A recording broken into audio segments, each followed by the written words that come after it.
Welcome to the first show of the year, and that is Smash Night 1 of AEW Dynamite.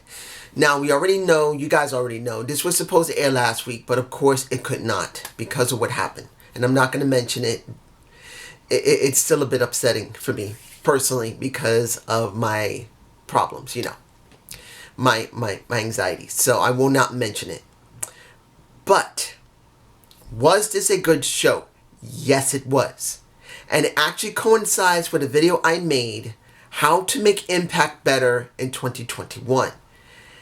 And essentially, one of the things I did mention happened here on this show. So let's get into it. I'm not going to be heavily detailed. I'm just going to shoot through this because I want to get to the end of the show and my thoughts on the overall product itself. We have Private Party getting a contract from Matt Hardy. And you got Snoop Dogg there, bringing in some liquor. It looked more like, more like iced tea than it looked like liquor. But you never know. I gotta say this, I did like seeing Matt Hardy giving Private Party something different. They look different. Maybe now they're change up their ring attire because they really need to. They look like they have not really done anything. Yes, they have changed their clothes, but they have not changed how they're attired of their style in the ring. They have not. They still look like Private Party from House of Glory. I'm hoping they'll be Private Party and look different. I'm still hoping for that. That's just me. You guys tell me below. Wardlow versus Jake Hager. We have been waiting for this. And I'm going to say this. The beginning of the match wasn't bad. The middle was okay until near the end when you see Jake Hager looking damn tanked. I'm sorry, guys. One of the problems of an MMA fighter who generally does work in the ring and also work in the octagon is that he can't get the right cardio the way he needs, particularly in this environment where he just can't wrestle constantly, which keeps him in ring shape. He looked terrible. Wardlow looked better than him. That's mostly due to the fact that Wardlow is more of a ring competitor than Jake Hager. So if you're chewing out Jake looking like crap, this is the thing he chose. He chose to do both. And with this environment where he cannot go in the ring constantly, he was doing it every week. And if they do something like tapings for Dark and he could be there, it's still not enough. He needs constant cardio to stay in some good ring shape so he doesn't tank so bad, which he did. He looked horrid. And some of the match, I gotta admit, was a bit botchy. But in the end, Wardlow won by giving Hager an F10. And he was mad as hell, but they did do a fist bump at the end. But here's the interesting thing. You got MJF going to where Hager was.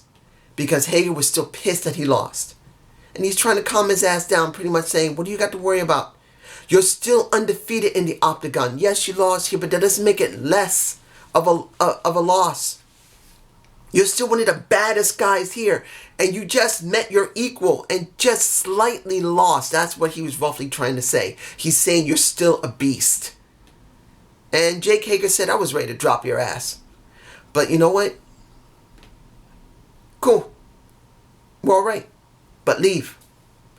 So essentially, you still see the progression of an MJF trying to win over the Inner Circle. So once we see a Y2J, the champion, leave, we got someone slotted into his place 100%. And seeing that this is set up so well, when this time comes and you see Y2J get ousted, you're not going to see anything wrong. They're going to hit the ground running. I'm going there. Now, Best Friends had their moment. You see Trent is not there because he has a torn pec, 6 months gone. So now it's pretty much Chuck and, Chuck is now dealing with Miro instead of Trent, which is not good. For me personally, I wanted to see Trent deal with Miro because they actually have real history together. They got a full history because Trent was over Miro And Miro hates his ass because of it. But now you got Chuck dealing with it, which is understandable. You got him out 6 months. It's nothing you could do. So when it comes down to it, next week, Chuck's going against Miro. If he loses, he becomes his young boy, which in sumo wrestling as well as for pro wrestling, that's in Japan, at least from what I understand, you're underling. You do what your senpai tells you to do. Now, if it's only a female, you would love it. Unless she pretty much... If it's an anime thing, if you're an anime fan like myself, you want a female to do this, and hopefully she will love you afterward. But in this case, you're not going to want to see Chuck be in love with Miro after treating him like shit. So, this is what you get. You got... Moxley segment. Moxley finally shows up after being gone for a couple of weeks. Well, a week or so after he lost his title. He pretty much says, look, you want to see me crying like a bitch? I'm not going to do it. I come from a place where there's no kindness. You got to roll with the punches or you get eaten. When it comes down to it, I'm not getting eaten. I'm just going to dust my ass off and just keep going. I don't care. I'm going to do this. I'm going to leave the match alone. I'm skipping around. I'm going to leave the match alone between Kenny and Rey Fenix. But I'm making this clear to you, Kenny. You better watch out behind you because you don't know when I'm going to appear. When I do, the devil is going to have his due because when I come for you, you're going to wonder why this happened. And it is because this was your fault and you fucked with the wrong person. That's what it comes down to. That's what he said. And I agree with it. Well done. No problem. I did enjoy that. First match. We got SCU and the Bucks versus Acclaimed, and I don't know how to feel about Hybrid 2. I feel like I don't know. I'm not saying I don't like them, but I do believe the one that they were putting over the most should not be in Hybrid 2. Because he's way too good as a submission specialist. He should be by himself. He shouldn't be a tag specialist. And that's what's irking me. Now, was it a good match? Yes, it was. It was a good match. At the end of it, we did hear that Kaz put a challenge to pretty much Chris that if we lose this, we break up as a tag team. If we lose from now on, at any time, we're no longer a tag team. So now there is a stipulation in SCU since they don't have Scorpio Sky with them now. He's by himself now. If Kaz and Daniels, they lose at any time, they break up and they go single, which I'm alright with. But now they made it clear to the Bucks, look, we'll always have your back. But when it comes down to it, we want to shatter those titles eventually. So there you go. Now, we had the weigh-in with Cage and Allen.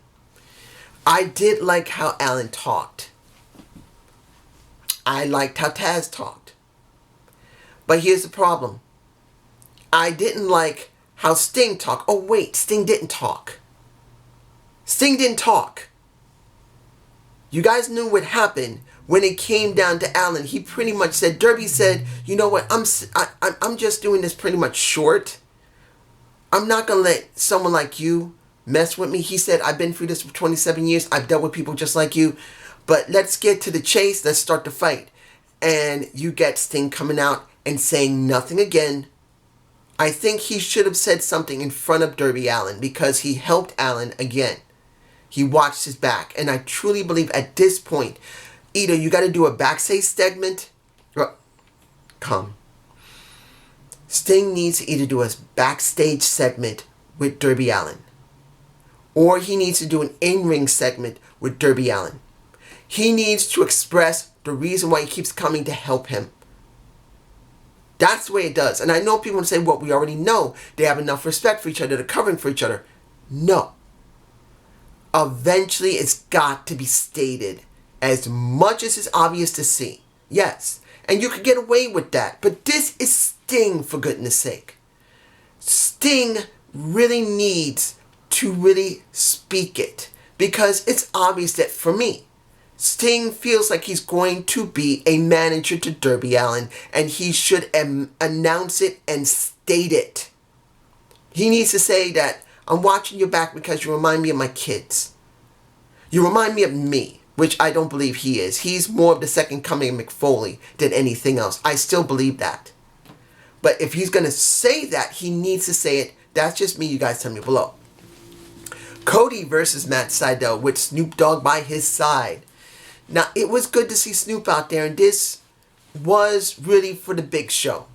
It was for the new show that they just are about to have tomorrow. I might actually watch it. I don't know. It looks like a variety show where you could make money, which is cool. But this is to advertise their show that's coming out in TNT tomorrow. It's obvious. But it was nice to see that Cody's music was redone with Snoop Dogg stuff like Sasha Banks. Now, I don't know if he's going to keep it. He might. And I think he should, because he needed to do a change-up eventually. It's good that he does change up the music, and Snoop does do very good raps compared to the Acclaim. But I'll get to that in a minute. I will. I will get to that one moment about the rap when it comes to the Acclaim and doing the John Cena thing. But was the match good? Yes, it was. I was not surprised Cody didn't lose here. He won. He had to. Now, Serpentor, Serpento, I believe that's his name. Serpentico, sorry. With Luther, gets decked by Cody by accident because he's trying to hit Matt Sydal. He was trying to hit him. So he could not do it. He missed him. Hit Serpentico. At the end of the match, Serpentico jumps into the ring, tries to attack Cody. Cody kicks the ass of him along with also Luther. And it is Snoop Dogg who does pretty much, he decides to get up on the top turnbuckle and does a splash on damn... I don't have the shot. I couldn't get a good shot of it. But Serpentico took the splash. Hopefully, Snoop Dogg did not mess up his knees, because the guy is in his 50s into his 60s almost. He's about a little older than I am, I believe. Or he's around my age. I don't think, no. I think he's older than me. He's in his 50s. He's not young. So hopefully he didn't mess up his knees, because the guy is long and lengthy. But this is what you get. Abaddon versus Hida Kushida for the AEW Women's title. I'm sorry, guys. Was this an interesting match? Yes, the hell it was. Abaddon is a very interesting character. She's interesting. She's different. She's bloody. She made Shida bleed. But here's the thing. Shida won the match. And to be honest, at this point, she needs to lose a match. She needs to lose that damn title. It's time. I'm not against Shida. Look, I want to make this clear. I'm not against Shida. She can speak freaking English. And they're stupid enough for so many months. Yes, she might have taken time to speak English. Maybe she never did, and now she learned in the last year how to speak English. They still will not give her enough airtime. As far as I'm concerned, it's a waste with her. People still don't know who Shida is. And that's the sad part. Shida needs more. She needs more than just being a champ. She needs to be a character. We don't see her playing video games on Dynamite. We don't see her watching anime with Kenny Omega on Dynamite. Yeah, maybe on Dark, but not freaking Dynamite. Dynamite's more for the indies. Unless you're an indie connoisseur, you're not going to care. So we need more character from her, and we've got none. And I'm not saying Abaddon is the perfect person to win that title, but she needs to drop that damn thing. Now, Conchi is going to go up against Selena Deeks next week for the NWA title there, which is good to see. They're still promoting the NWA, but I truly want to see Nick Aldis on AEW. I'm sorry. Nick needs to come on AEW. The NWA World Heavyweight Champion needs to be on AEW. I truly believe putting him on AEW will really give a big kick to NWA. I want to see him. I know that NWA Shockwave is on. I haven't watched it yet, but from what I can tell, it's older episodes of what EWN show. What is it? Prime time. Older episodes. So I'm not really interested in seeing something that old. I'd rather see something new. That's just me, you guys. Tell me below. We finally get Rey Fenix versus Kenny Omega. The best match of the night. Oh. Rey at one point decides to go to the top turnbuckle. Jumps off the top turnbuckle. I didn't get that shot.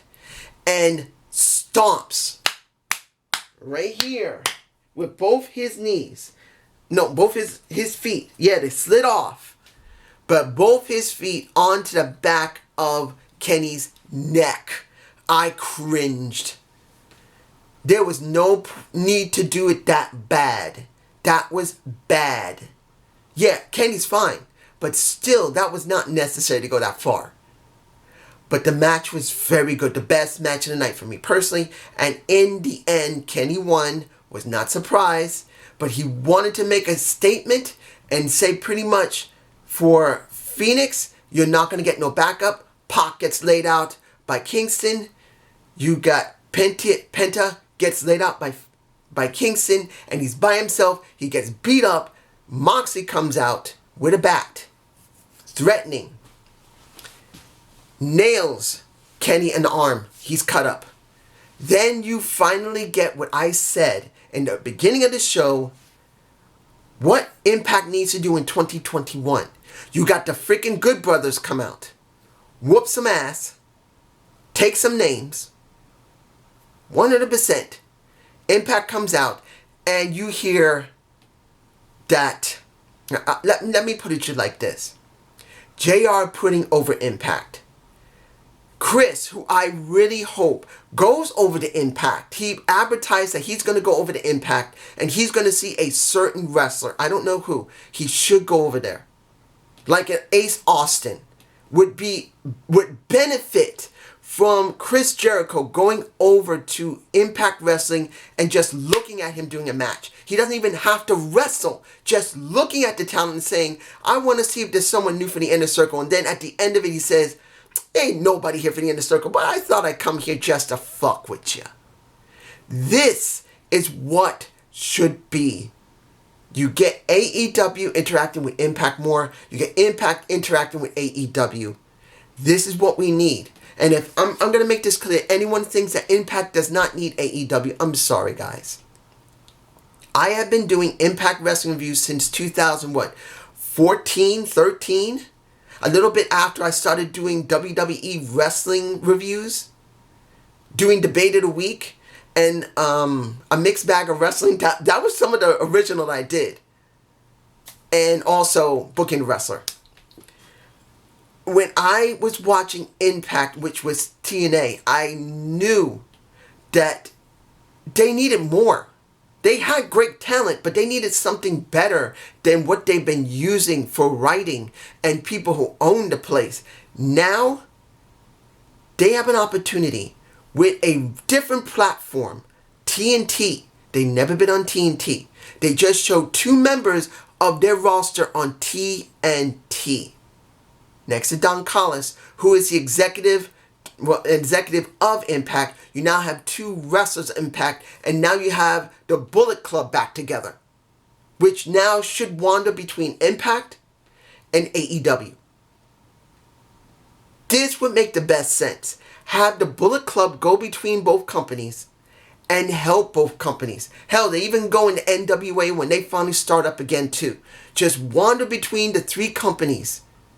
And New Japan Pro Wrestling would be great as well. And AAA. Just let them wander around with the titles of Impact. With AEW. Hell, get the world title from Impact. Let it go through here. This is the way it should be. This is what they need. But it's just me. Have a good day. Have a good night. Peace.